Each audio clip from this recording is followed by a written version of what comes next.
करते, फिर भी हमें तुम्हारा ये अंदाज पसंद आया।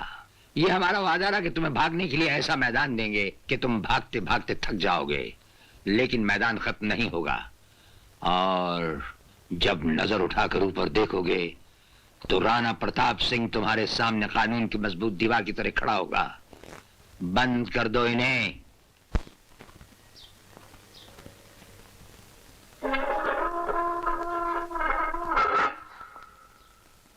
ये लो।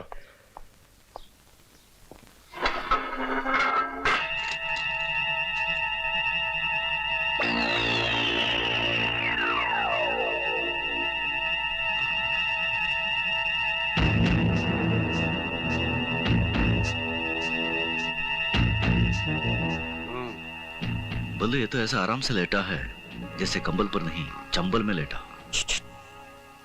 सोने दो उसे। क्यों? ये क्या कर रहा है? लो लो लो। दे दे दे दे।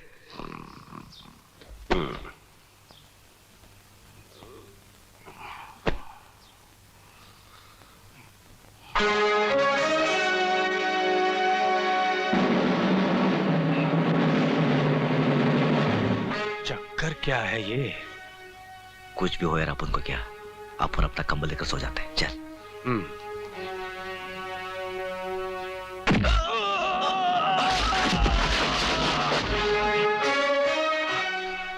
गधे ने दुलत्ती बहुत जोर से मारी।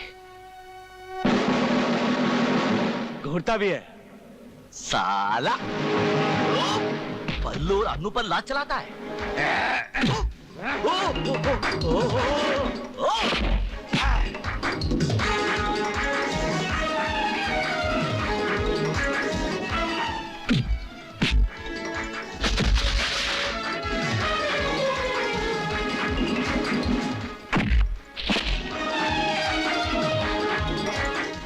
नहीं नहीं नहीं नहीं नहीं नहीं, बल्लू बल्लू बल्लू।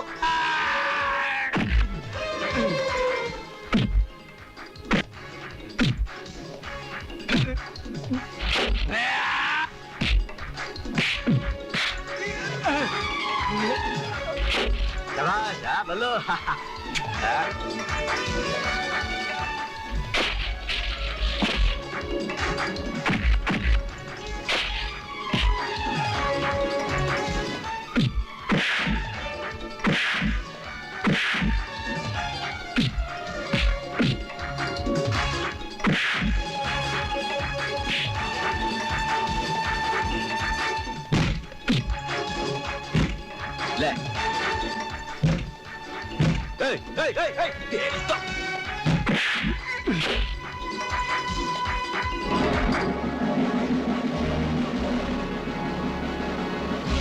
ये राणा प्रताप की जेल है।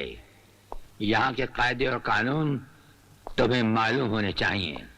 भयानक से भयानक मुजरिम भी यहाँ आकर हमारे कहते ही शराफत की चादर तान कर सो जाता है। जो ऐसा नहीं करता।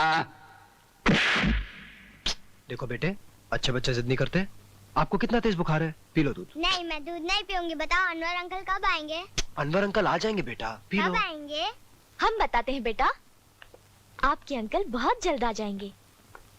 आप झूठ बोल रही हैं। नहीं नहीं, हम बिल्कुल सच बोल रहे हैं। आपके अंकल ने तो हमें भेजा है। ये लो दूध पी लो। कल हम आपके लिए बहुत सारे खिलौने लाएंगे। लो दूध पी लो जल्दी। Good girl. 1 2 1 2 1 2 1 2 1 2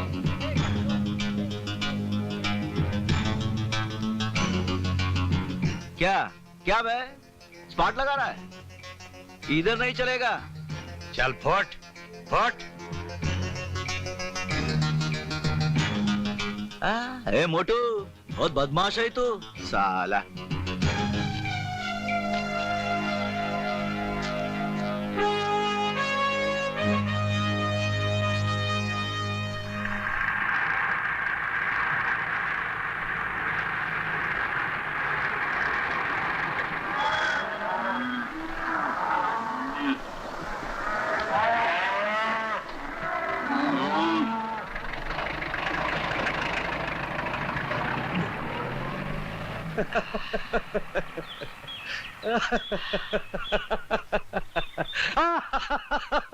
ये बल्लू पागल हो गया क्या?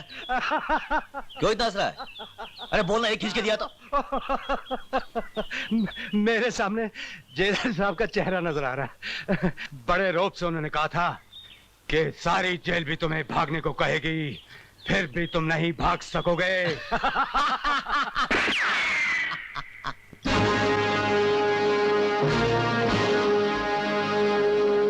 पहचाना हमें? जेलर, जेलर राणा प्रताप सिंह, वही तुम्हारा पुराना दोस्त। तुमसे कहा था ना, जान जाओगे में खड़ा पाओगे फर्ज की एक दीवार बनकर। कच्ची रोटी खाते खाते यार फोन कर दो, नहीं सोचा था कच्ची रोटी रोटी करके आएगा तो मेरे को एक बार ये लगा ना, रोटी यही लग जाती है। अरे कोई खाना खाते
क्यों मार रहे हो इसे?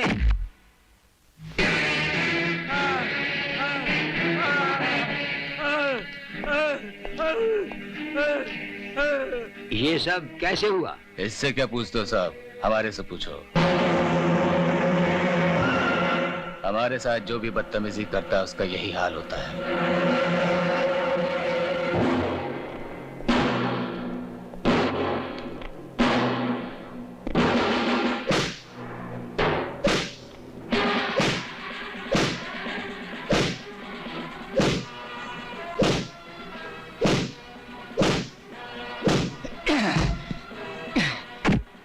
यहां से मैंने तुम्हारा ट्रांसफर नहीं करवा दिया तो मेरा नाम चपर सिंह नहीं। ये क्या? राणा प्रताप ने जब्बर को बेरहमी से मारा, ये जानते हुए कि वो हमारा आदमी है। क्या बताऊं साहब, वो तो खुद को जेल का बादशाह समझते हैं, जो दिल में आता है वो कर देते हैं, कायदे कानून को अपने जूते के नीचे रखते हैं वो। देखिए ना साहब, इन्होंने मुझे अपने घर में काम करने के लिए बोला, मैंने जब मना किया तो मुझे मारने लग गए। ये देखिए मेरा ये हाल बना दिया। जेलर का काम होता है कैदियों को सुधारना, उन्हें अच्छा इंसान बनाना, ना कि उन्हें इस तरह मारना पीटना। आप अपने आप को इस कैदी का मालिक या जेल का डिक्टेटर समझते हैं? जी नहीं, सिर्फ रक्षक। और एक अच्छे रक्षक की तरह हम इनकी भलाई और इनके रहने सहने का पूरा ख्याल रखते हैं। लेकिन अगर एक लापरवाह बच्चा अपनी मनमानी करे, प्यार से बिना माने, तो उस पर कभी कभी सख्ती करना पड़ती है। जेल मंत्री होने के नाते मैं कैदियों पर किसी भी किस्म की सख्ती का इस्तेमाल बिल्कुल पसंद नहीं करता जेलर साहब। अच्छा ख्याल है। आइए एक और कैदी से मिलिए, उसे आपकी हमदर्दी की खास जरूरत है। आइए, ये देखिए। माय गॉड, इसमें गॉड क्या करेगा मिनिस्टर साहब? इसका हशर आपके चहीते कैदी जबर सिंह ने किया है। ठीक है ठीक है, मेरी एक राय है जेलर साहब कि आइंदा कैदियों के साथ इतनी ज्यादती से पेश मत आइएगा। मैं चलता हूं। जाते हुए एक हमारी राय भी लेते जाइए मिनिस्टर साहब। अगर आप जैसे जिम्मेदार लोग जबर सिंह जैसे बदमाशों का साथ न दें तो हम अफसरों को अपनी जिम्मेदारी निभाने में जरा कम मुश्किल पेश आएगी।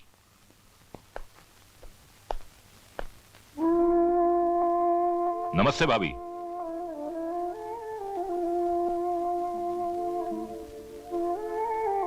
भाभी ये शक्ति सिंह है इस शहर के बहुत बड़े रईस और आपके होटल प्रोजेक्ट के पार्टनर। अच्छा अच्छा, मेरे पति अक्सर इनका जिक्र किया करते थे। आइए ना, बैठिए।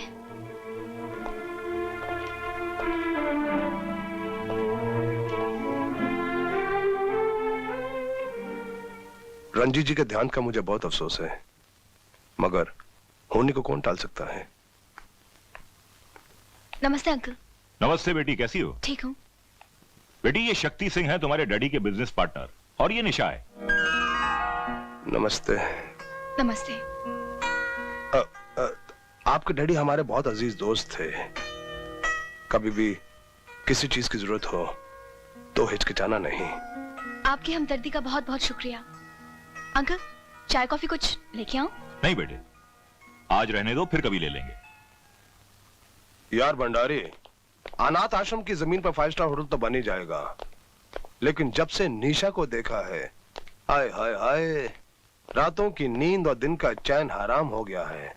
हाँ, कुछ ऐसा चक्कर चलाओ कि हमारी शादी निशा के साथ हो जाए। ये क्यों नहीं कहते कि निशा की सारी दौलत के मालिक बनना चाहते हो, लेकिन प्यारे मेरा आधा हिस्सा मिल जाएगा, लेकिन हिस्सा सिर्फ दौलत में। हाँ? नमस्कार। आओ तिलकधारी आओ। आपने याद किया, बंदा हाजिर, हुक्म कीजिए। वो क्या है तिलकधारी, तेरे इलाके में जो अनाथ आश्रम था? समझ गया, जिस जगह पर आप 5 स्टार होटल बनाना चाहते हैं।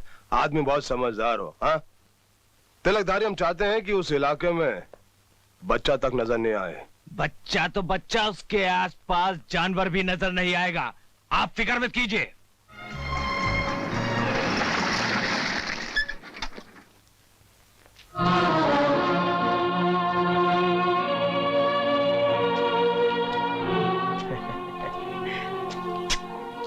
मुन्ने, ये किसकी कब्र बना रहा है रे तू? बात करने की तमीज नहीं, कौन हो तुम? मैं हूँ तिलकधारी और इस कब्रिस्तान के मालिक।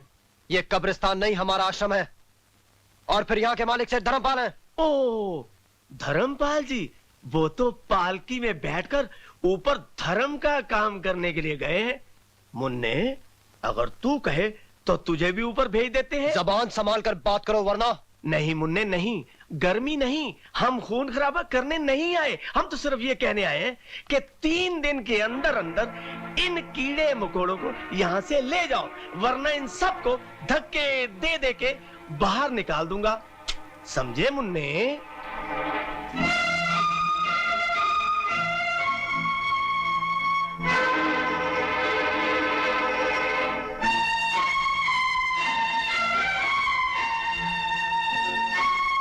तुम सब ठीक तो है ना?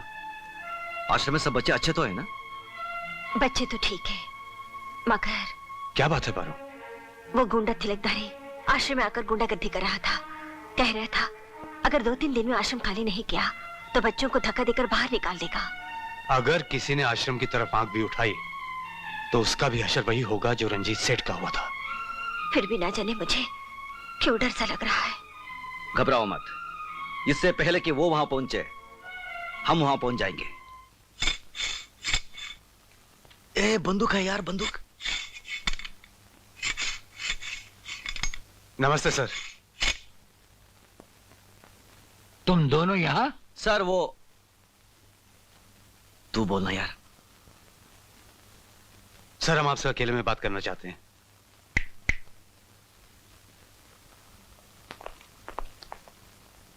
कहो क्या कहना है? सर हम दोनों को 4 दिन की छुट्टी चाहिए। तुम्हें 4 दिन की छुट्टी चाहिए? कुछ गलत बोल दिया क्या? गलत ही बोलता है। सर हमें पता चला है कि हमारे अनाथ आश्रम के बच्चों की जिंदगी खतरे में है, इसलिए हमारा बाहर जाना बहुत जरूरी है। ये जेल है, किसी कॉलेज का हॉस्टल नहीं। जब चाहे वार्डन से जाने की इजाजत ले ली। हम जानते हैं सर, लेकिन हम दोनों का जाना बहुत जरूरी है। ये कानून के खिलाफ है, हम इसकी इजाजत नहीं दे सकते। तुम अपने काम की ड्यूटी पर वापस जाओ। सर आप हमें अच्छी तरह जानते हैं, लेकिन हम आपकी इज्जत करते हैं इसलिए आपसे इजाजत मांगने आए हैं, वरना अब तक तो कब के जेल से भाग गए होते। तुम दोनों दिल के अच्छे हो इसलिए हमने सुन लिया, वरना हमारे सामने ऐसी बात करना तो दूर, सिर्फ सोचने वाले को ही छत से उल्टा टांग दिया जाता है। सर, आप हमारे जज्बात समझने की कोशिश कीजिए। आश्रम के बच्चे हमारी जिंदगी है, हमारा सब कुछ है।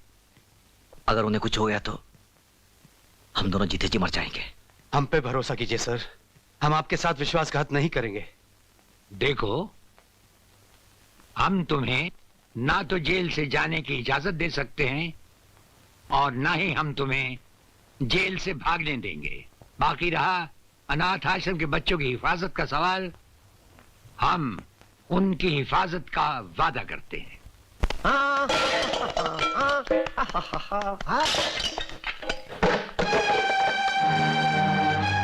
ये सब क्या हो रहा है?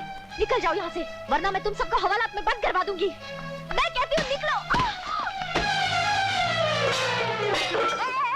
ऐसे बच्चों के साथ जुल्म करता है हरामजादे। तुम्हें अक्ल है कि नहीं? हाँ, तुम्हारा सत्यानाश हो जाए, होने दो, तुम्हारे बच्चे मर जाए, मरने दो, कीड़े पड़ जाए, मरने दो, तुम्हें कुत्ते खा जाए, खाने दो, तेरी कोई बहन मर जाए, मरने दो। बेशरम कहीं का। तिलकधारी के मुंह पर थूक।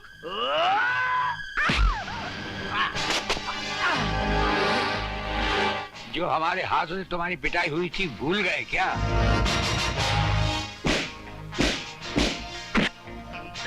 लेकिन आप इस मामले में क्यों पड़ रहे हैं? अत्याचार को रोकने के लिए हम भी कभी कभी 2-4 कदम उठा लेते हैं।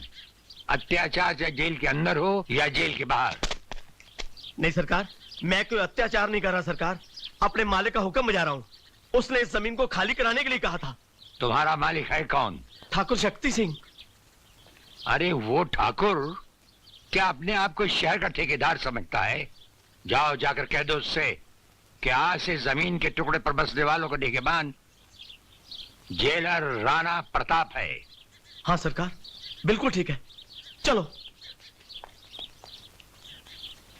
सर, आपका बहुत बहुत शुक्रिया। जेलर साहब, आप वक्त पर ना आते तो ना जाने ये गुंडे इन बच्चों के साथ क्या कर डालते हैं। ये नीले आसमान वाला एक ही चुटकी में हमें ठीक वक्त पर ले ही आता है। नमस्ते सर।